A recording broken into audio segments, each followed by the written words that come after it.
राम राम राम राम राम राम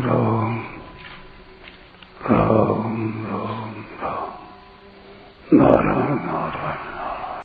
परंतु जिनके आचरण श्रेष्ठ हैं, जो भगवान के भक्त हैं, उन ब्राह्मणों की भागवत आदि पुराणों में और महाभारत, रामायण आदि इतिहास ग्रंथों में बहुत महिमा गाई गई है।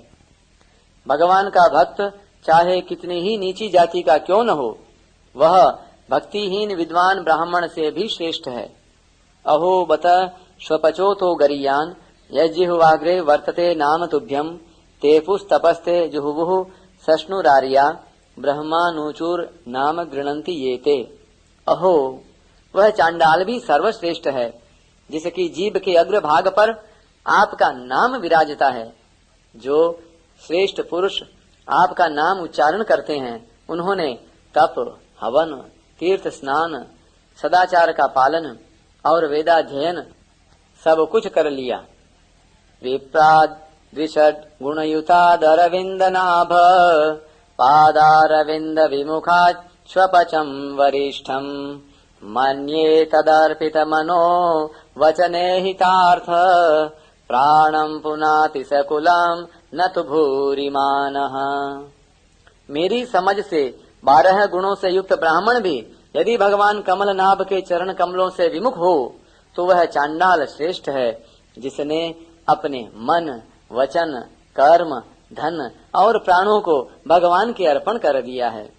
क्योंकि वह चांडाल तो अपने कुल तक को पवित्र कर देता है, परंतु बड़प्पन का अभिमान रखने वाला भगवत विमुख ब्राह्मण अपने को भी पवित्र नहीं कर सकता। चांडालोपि मुने श्रेष्ठो विष्णु भक्ति परायणः विष्णु भक्ति विहीनस्तु द्विजोपि स्वपचोधमः। हरि भक्ति में लीन रहने वाला चांडाल भी मुनि से श्रेष्ठ है, और हरि भक्ति से रहित ब्राह्मण चांडाल से भी अधम है। अवैष्णवाद द्विजाद विप्र चांडालो वैष्णवो वरः सगणः स्वपचो मुक्तो ब्राह्मणो नरकम व्रजेत।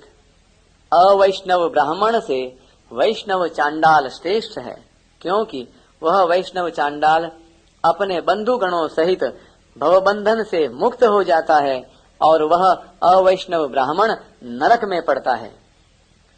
न शूद्रा भगवद भक्ता विप्रा भागवता स्मृतः सर्ववर्णेषु ते शूद्रा ये ह्यभक्ता जनार्दने। यदि भगवत भक्त शूद्र है, तो वह शूद्र नहीं, परम श्रेष्ठ ब्राह्मण है। वास्तव में सभी वर्णों में शूद्र वह है जो भगवान की भक्ति से रहित है।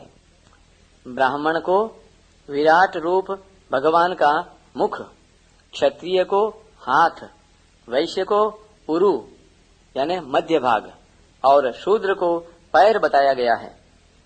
ब्राह्मण को मुख बताने का तात्पर्य है कि उनके पास ज्ञान का संग्रह है, इसलिए चारों वर्णों को पढ़ाना, अच्छी शिक्षा देना और उपदेश सुनाना यह मुख का ही काम है। इस दृष्टि से ब्राह्मण ऊंचे माने गए। क्षत्रिय को हाथ बताने का तात्पर्य है वे चारों वर्णों की शत्रुओं से रक्षा करते हैं।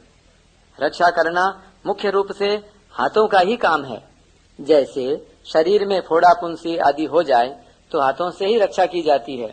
शरीर पर चोट आती हो तो रक्षा के लिए हाथ ही आड़ देते हैं, और अपनी रक्षा के लिए दूसरों पर हाथों से ही चोट पहुंचाई जाती है। आदमी कहीं गिरता है तो पहले हाथ ही टिकता है, इसलिए क्षत्रिय हाथ हो गए। अराजकता फैल जाने पर तो जन धन आदि की रक्षा करना चारों वर्णों का धर्म हो जाता है।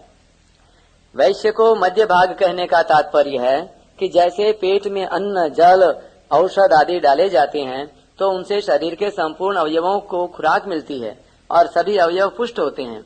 ऐसे ही वस्तुओं का संग्रह करना, उनका यातायात करना, जहाँ जिस चीज की कमी हो वहाँ पहुँचाना, प्रजा को किसी चीज का अभाव न होने देना वैश्य का काम है। पेट में अन्न जल का संग्रह सब शरीर के लिए होता है, और साथ में पेट को भी पुष्टि मिल जाती है, क्योंकि मनुष्य केवल पेट के लिए पेट नहीं भरता। ऐसे ही वैश्य केवल दूसरों के लिए ही संग्रह करे, केवल अपने लिए नहीं।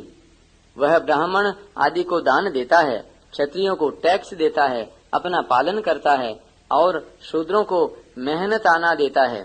इस प्रकार वह सबका पालन करता है। यदि वह संग्रह नहीं करेगा, कृषि, गौरक्ष्य और वाणिज्य नहीं करेगा तो क्या देगा? शूद्र को चरण बताने का तात्पर्य है कि जैसे चरण सारे शरीर को उठाए फिरते हैं और पूरे शरीर की सेवा चरणों से ही होती है, ऐसे ही सेवा के आधार पर ही चारों वर्ण चलते हैं। शूद्र अपने सेवा कर्म के द्वारा सबके आवश्यक कार्यों की पूर्ति करता है। उपर्युक्त विवेचन में एक ध्यान देने की बात है कि गीता में चारों वर्णों के उन स्वाभाविक कर्मों का वर्णन है जो कर्म स्वतः होते हैं, अर्थात उनको करने में अधिक परिश्रम नहीं पड़ता। चारों वर्णों के लिए और भी दूसरे कर्मों का विधान है, उनको स्मृति ग्रंथों में देखना चाहिए और उनके अनुसार अपने आचरण बनाने चाहिए।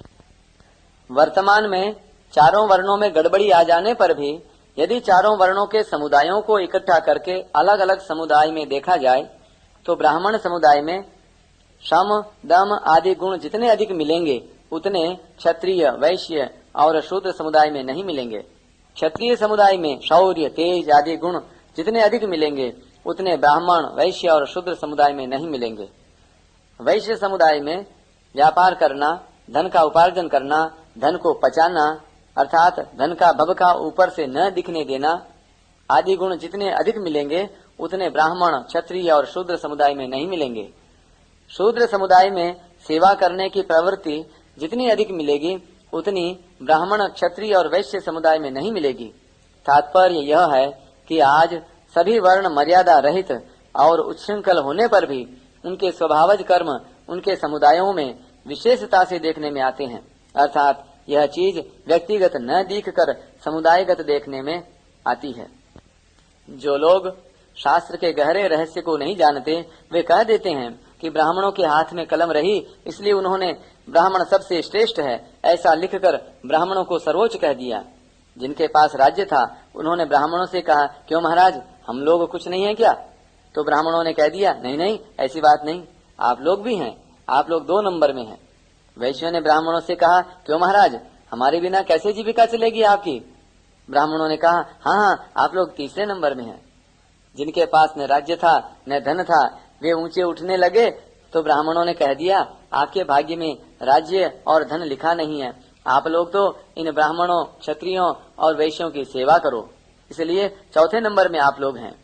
इसी तरह सबको भुलावे में डालकर विद्या, राज्य और धन के प्रभाव से अपनी एकता करके 4थे वर्ण को पद दलित कर दिया। यह लिखवाने वालों का अपना स्वार्थ और अभिमान ही है।